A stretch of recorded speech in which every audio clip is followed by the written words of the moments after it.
لیکن میں نے آپ کو عرض کیا سارے مسلمانوں کو کہ اصل میں امتحان کا وقت ہمارے لیے اللہ رب العزت کے تقاضے اس وقت میں ہم جس طرح ان مسلمانوں کی مدد کر سکتے ہیں، جس طرح بھی اللہ تعالیٰ نے بالکل تو ایسے ہاتھ نہیں باندھ دیا کہ ہم ان کی مالی مدد کر سکتے ہیں یا نہیں کر سکتے؟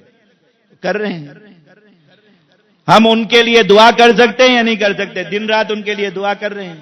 اگر کر رہے ہیں بہت اچھی بات ہے، نہیں کر رہے تو یہ فریضہ اللہ تعالیٰ اس کا کیا جواب دیں گے؟ یہ بھی تمہارے اختیار اور تمہاری وسعت میں نہیں تھا کہ تم یہ کر سکتے۔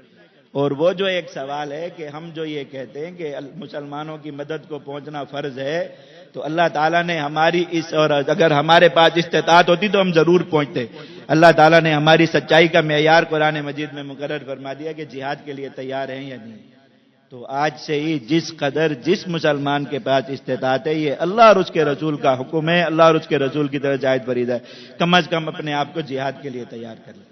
صحابہ کرام کے 70 سال کے 65 سال کے جو بڑی عمر کے لوگ تھے، وہ میدان جنگ میں آ کے جب اعلان کرتے تھے نا کوئی مقابلے کے لیے ہے یا نہیں، دشمنوں کے ہزاروں کے لشکر سامنے کھڑے ہو کے ایک دوسرے کا منہ دیکھ رہے ہوتے تھے کہ اس بابا جی کے مقابلے کے لیے جائے گا کون، کسی میں ہمت نہیں ہوتی تھی۔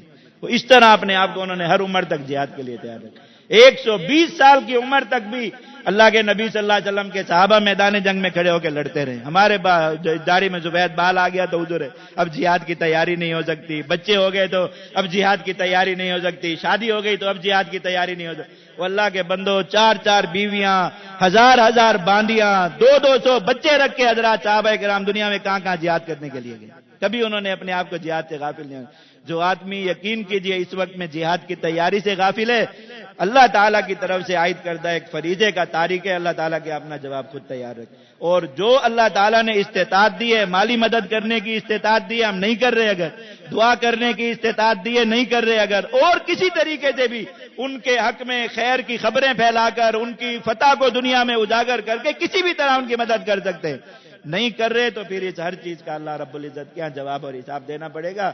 غزہ والوں سے بڑا امتحان یہ باقی ساری امت مسلمہ کا ہے، وہ کامیاب ہو رہے ہیں، ہمیں بھی انشاءاللہ اس امتحان میں کامیاب ہونا ہے۔ اللہ رب العزت ہم سب کو توفیق عطا فرمائے۔